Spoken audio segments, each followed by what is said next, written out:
What if a deal between Russia and the US could decide the fate of Ukraine and even Europe?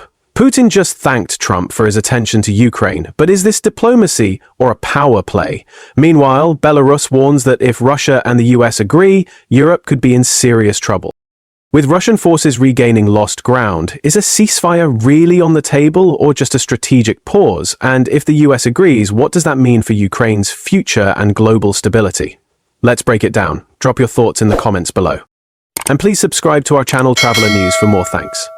Longtime friends and close allies President Vladimir Putin and his Belarusian counterpart Alexander Lukashenko emerged from a meeting where they discussed ways to increase ties between their countries. But after their opening remarks, questions about the US proposed 30-day ceasefire plan between Ukraine and Russia quickly dominated the conversation.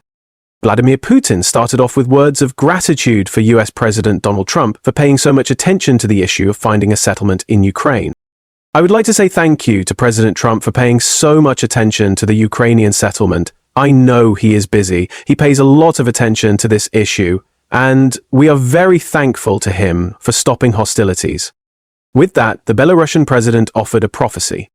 If Russia agrees with the United States, then Ukraine and Europe are done, because it's in their hands, the destiny and the fate of Europe, and they are being really short-sighted in the way they're behaving.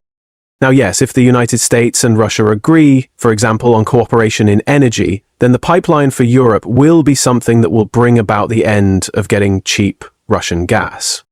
The Russian president also highlighted the recent gains the country's military has made in the Western K region, where Ukrainian troops launched a surprise incursion last August, capturing nearly 1,300 square kilometers of territory. Russian forces have regained control of more than 90% of the territory since.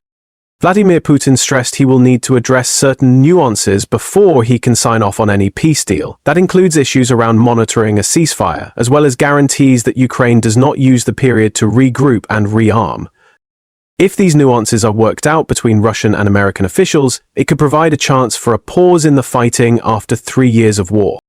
Now, it's clear the Russians are looking to capitalize on the gains they have made on the ground. They're also looking for guarantees from the Americans that a temporary ceasefire would lead to a permanent one, placing the diplomatic burden back on US President Donald Trump.